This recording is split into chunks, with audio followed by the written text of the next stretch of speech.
Hello students, welcome back to our channel. तो आज की वीडियो में हम लोग डिस्कस करने वाले हैं CSIR नेट एग्जाम के कट ऑफ के बारे में। ठीक है, तो दिस वीडियो इज अबाउट कि आपके प्रीवियस ईयर्स में कट ऑफ क्या गए हैं CSIR नेट एग्जाम में लाइफ साइंसेस में, और उसके बेसिस पे आप you can get an idea कि इस बार जो कट ऑफ है वो क्या हो सकता है। और एग्जैक्ट प्रोडिक्शन तो तभी हो सकता है when your response sheet will be release. Okay, तो CSIR जो है एग्जाम के विद इन 2 वीक्स, 10 से 15 दिन के बीच में, कई बार उससे जल्दी भी कर देता है प्रीवियस ट्रेंड्स को देखते हुए। With in 2 weeks CSIR net जो है वो आपका रिस्पॉन्स शीट रिलीज कर देगा। अगर 1 मार्च को आपका एग्जाम हुआ है तो 15 के पहले हो जाना चाहिए। अब 14-15 के अराउंड होली है, तो उसके बाद भी 1-2 दिन बाद भी हो सकता है। बट विद इन 2 वीक्स में CSIR आपकी रिस्पॉन्स शीट जो है वो रिलीज कर, प्रोविजनल आंसर की भी रिलीज हो जाती है। तो उसके बेसिस पे हम लोग थोड़ा और एग्जैक्ट प्रोडिक्शन कर सकते हैं। बट क्योंकि एग्जाम हो गया है और वी आर ऑलरेडी इन मार्च, तो स्टूडेंट्स में अभी सबसे the question of the our is कि कट ऑफ क्या होगा, कैसे पता चले कि सिलेक्शन हो रहा है या नहीं हो रहा है। ठीक है, तो हम लोग सिर्फ प्रीवियस ईयर के ट्रेंड्स को डिस्कस करेंगे कि प्रीवियस ईयर्स में क्या कट ऑफ गया है। और let me tell you one thing कि ऐसे बहुत ड्रास्टिक चेंजेस नहीं होते हैं हर साल कट ऑफ में, थोड़े बहुत चेंजेस होते हैं। तो आप लोग जब प्रीवियस ईयर के ट्रेंड्स को देखेंगे तो you will get an idea कि इस बार भी कट ऑफ क्या होने वाला है। ठीक है, और रिस्पॉन्स शीट रिलीज होने के बाद थोड़ा सा ये पता चलेगा कि एग्जैक्टली क्वेश्चंस का नेचर जो है, जब हम कंपेयर करेंगे पिछली बार से, तो ये ज़्यादा आइडिया हमें लग पाएगा कि कट ऑफ जो है वो क्या जाए। तो चलिए हम लोग देखते हैं कि प्रीवियस ईयर में आपका CSIR नेट एग्जाम में कट ऑफ क्या गया है। ठीक है, तो here we have compiled a list.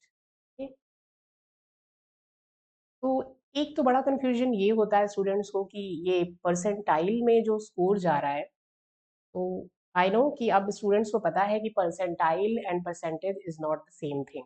ठीक है, तो चलिए हम लोग यहाँ पे मैंने जून 2015 से लेकर जून 24 तक के कट ऑफ को यहाँ पे मैंने शो किया हुआ है फॉर डिफरेंट कैटेगरीज। ठीक है, कई बार स्टूडेंट्स को काफ़ी कंफ्यूजन होता है कि कट ऑफ मार्क्स जो है, तो यहाँ पे you can see, let me, तो दिसंबर 19 तक आपका जो कट ऑफ जाता था वो परसेंटेज में जाता था। ठीक है, परसेंटेज।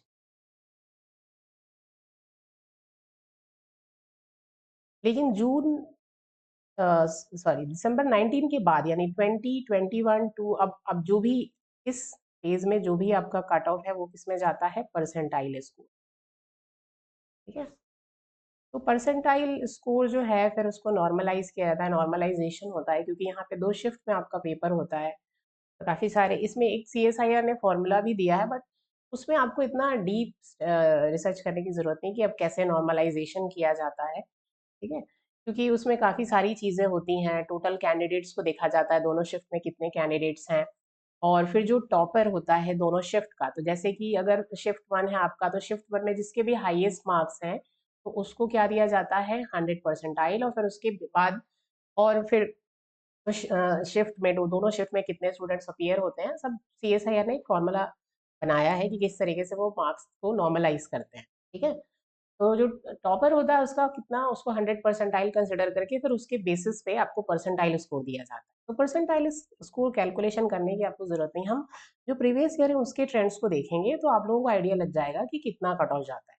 क्योंकि कॉम्पिटेटिव एग्जाम्स में अगर आप जैसे जून 15 से लेके आप दिसंबर 19 तक ही देखें, अगर इसको हम देखते हैं, तो इतना कोई बहुत ड्रास्टिक चेंजेस नहीं हुए नंबर्स में। सिर्फ यहाँ थोड़ा नॉर्मलाइजेशन होना स्टार्ट हो गया, तो कुछ यहाँ पर आपका कोई डिफरेंस हो सकता है, बट ऐसा बहुत ड्रामेटिक चेंजेस नहीं होंगे। तो देखिए आप लोग, जैसे हम JRF और AP LS भी इसको आप बोल सकते हो, क्योंकि अब CSIR ने जून 24 में जो रिजल्ट डिक्लेयर किया है उसमें 2 कैटेगरी दे दिया है। अब ये लोग कैटेगरी 1 में JRF लिखते हैं, और कैटेगरी 2 में LS, और एक कैटेगरी और ऐड हो गई है, कैटेगरी 3। ठीक है, तो कैटेगरी 3 में जो है वो आपका PhD entrance, PhD admission. Okay, चलिए तो यहाँ पर यू कैन सी जून 24 से लेके अगर हम यू आर अनरिजर्व या जनरल कैटेगरी के कट ऑफ को देखें जेआरएफ के लिए और एपी या एलएस के लिए, तो आप देख सकते हो 53, 59.75, 56, 55, 50, 55.25, 59, 52 एंड 54। ओके, तो अगर हम देखें तो 50 से लेकर 59, ठीक है, इस रेंज में आपका कट ऑफ गया है। और एलएस के लिए अगर आप देखें तो आप थोड़ा थोड़ा इसमें कम कर दे जाइए, 54 से यहाँ पे 49, यानी कि 52 ये परसेंटेज में है। तो मार्क्स कैसे पता चलेगा आपको, जैसे यहाँ पे दिसंबर 19 में 54 या हम उसको 55% मान लेते हैं, तो इंटू आप 2 कर देंगे, कितने मार्क्स हो जाएंगे, 110 मार्क्स, ठीक है। दिसंबर 19 जून 2019 में आप देखें तो 52.5, यानी कि सिर्फ 2% का डिफरेंस हुआ है। दिसंबर 18 में आपका 59 गया, यहाँ से रिड्यूस होकर फिर 52 हो गया है। जून 18 में 55, दिसंबर 17 में 50। तो ये बहुत सारे फैक्टर्स पर डिपेंड करता है, ठीक है, कि कितने नंबर ऑफ जेआरएफ सीएसआई और यूजीसी प्रोवाइड करेंगे। ठीक है, जेआरएफ दो फंडिंग एजेंसीज हैं आपकी, सीएसआईआर भी देता है, सीएसआईआर नेट एग्जाम में सीएसआईआर देता है, कुछ स्टूडेंट्स को यूजीसी देता है, ठीक है। तो कितने नंबर ऑफ जेआरएफ इन्हें लेना है, कितने नंबर ऑफ स्टूडेंट्स को एलएस देना है, और इस बार से तो पीएचडी एडमिशन के लिए भी है, तो उसके बेसिस पर डिसाइड होता है कि कितने नंबर ऑफ यहाँ पे जेआरएफ या एलएस ये लोग देने वाले हैं, उसके बेसिस पे कट ऑफ डिसाइड होता है। अगर नंबर ऑफ जेआरएफ जैसे कि सपोज आपके 2000 है या 3000 है, तो अगर 3000 है जेआरएफ अगर सीएसआईआर को देना है तो कट ऑफ थोड़ा सा कम जाएगा, अगर 2000 देना है तो कट ऑफ थोड़ा सा ज़्यादा जाएगा, ठीक है।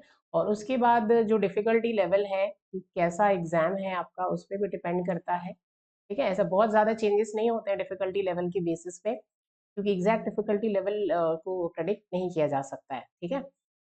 तो आप देखिए कि इतना कोई बहुत ड्रास्टिक चेंजेस नहीं हुए हैं कट ऑफ में। और अगर आप एपी का देखें तो 54 से 49, यानी कि 5% हर बार, 5 to 6% आप एपी के लिए, जैसे यहाँ 52 दिसंबर 19 में 55 मान लें इसको, अगर आप राउंड फिगर में 110, और यहाँ इसको आप 50 मान लें तो 100, 110 जैसे अगर जेआरएफ के लिए गया है तो आपका 100 मार्क्स, 10 मार्क्स, 10 से 12 मार्क्स कम कर लीजिए आप एलएस के लिए, ठीक है।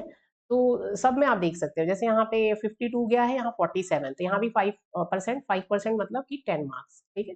तो अगर आपका जेआरएफ के लिए अगर लेट से कि 110 मार्क्स जेआरएफ के लिए अगर जा रहा है जनरल कैटेगरी में, तो 100 मार्क्स और एलएस 10 नंबर का डिफरेंस होगा, ठीक है। और अगर हम डिफरेंट कैटेगरीज की बात करें, लेट से कि ये तो हमने इसके लिए देख लिया, आपका जनरल के लिए। ईडब्ल्यूएस के लिए अगर आप देखें तो जैसे दिसंबर में 46.75, तो ये परसेंटेज है, तो थोड़ा सा हम इसके बेसिस पे कैलकुलेट कर सकते हैं। 46.75, ठीक है, यानी कि आपका 46, या इसको आप मान लीजिए 47, 47 इंटू 2 कर देंगे आप, तो 94 मार्क्स आपको, 94 मार्क्स इसके लिए जेआरएफ के लिए। और फिर आप उसमें से 8 से 10 मार्क्स अगर आप कम कर दें, यानी कि से 80 to 85 मार्क्स जो हैं, सॉरी,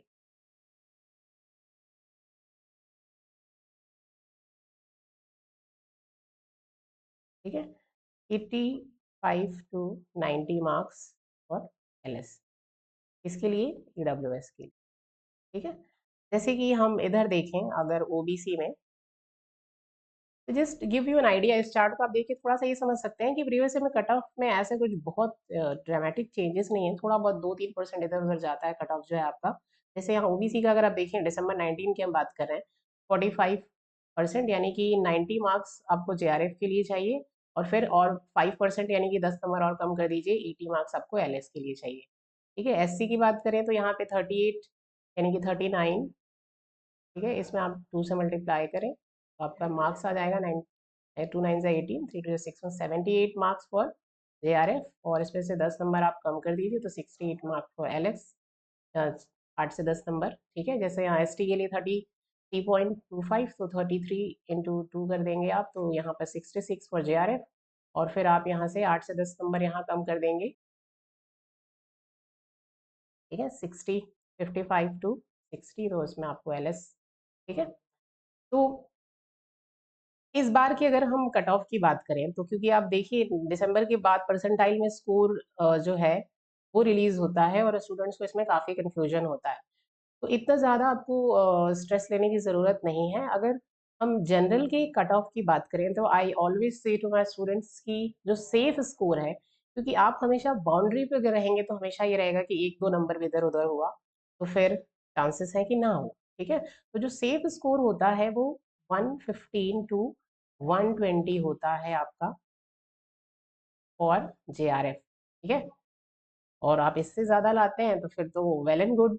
उसके बाद आपको रैंक भी काफ़ी अच्छा मिलेगा, तो आप हमेशा बाउंड्री पे रहने की ना सोचें। ठीक है, बट 115 टू 120 में JRF जो है वो नॉर्मली आपको मिल जाएगा।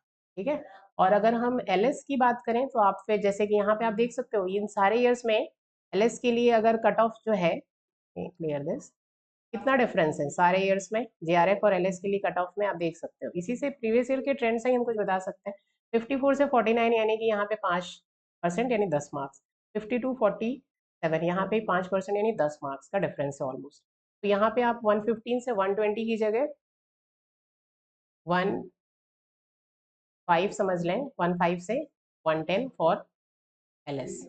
ठीक है, ये आपका सेफ स्कोर होता है।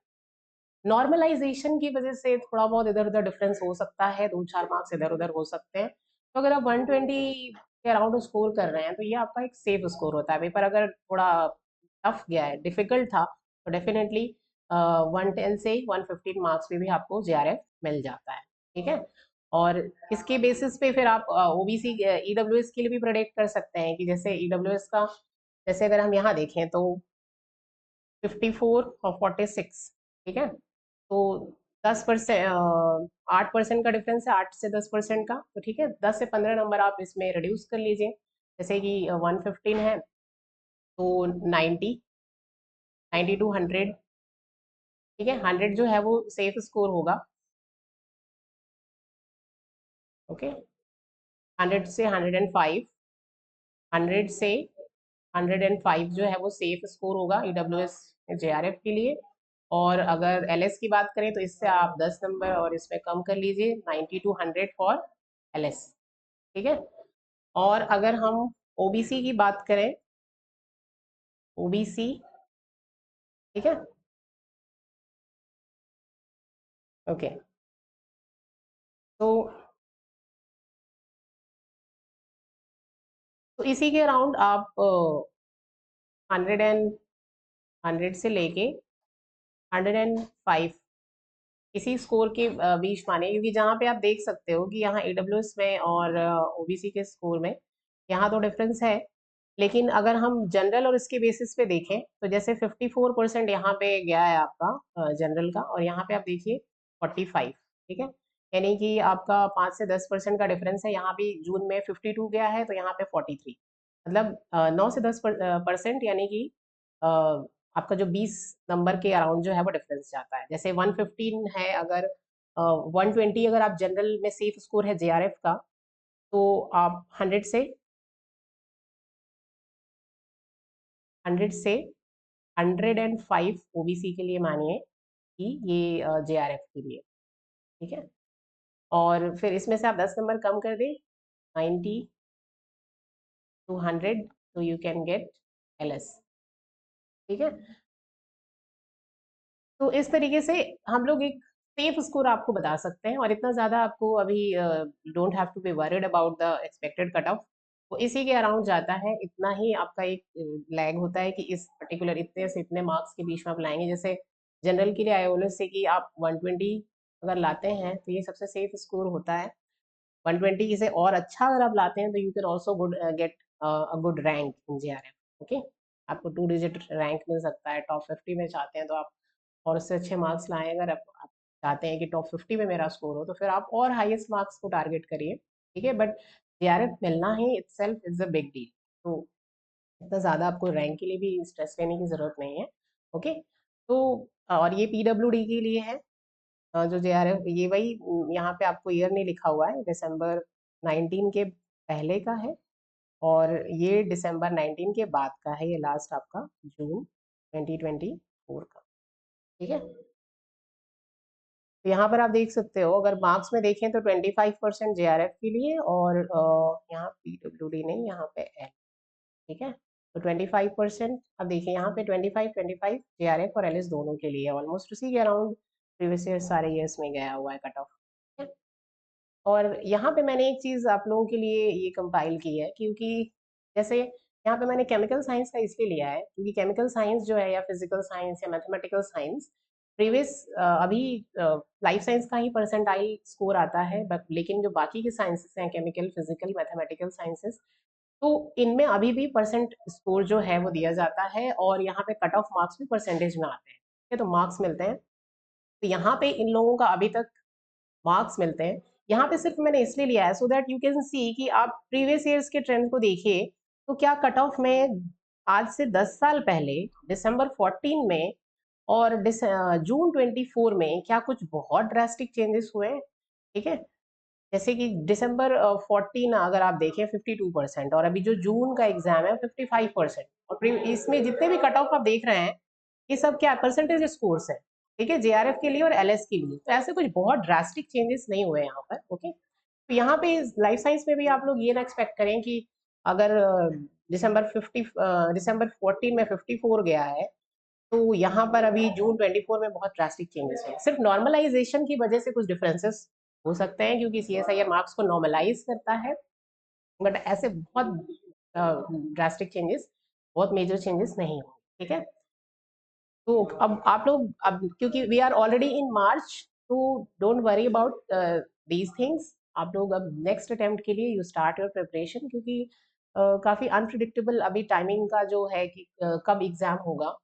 जून को ही आप मान के चलिए, जून के लिए आप तैयारी स्टार्ट करिए, क्योंकि अगर जून में एग्ज़ाम होता है तो आप CSIR को ये नहीं बोल सकते हैं कि नहीं अभी तो मार्च में एग्ज़ाम हुआ है, ठीक है। तो you must start your preparation, और क्योंकि फिर उसके बाद अगर जून में एग्ज़ाम होता है तो you don't have enough time now, ठीक है। तो start your preparation, wait for the response sheet, और उसके बेसिस पे you can get a definite idea कि इस बार जो है कट ऑफ में क्या जाने वाला है, ओके। Thanks for watching.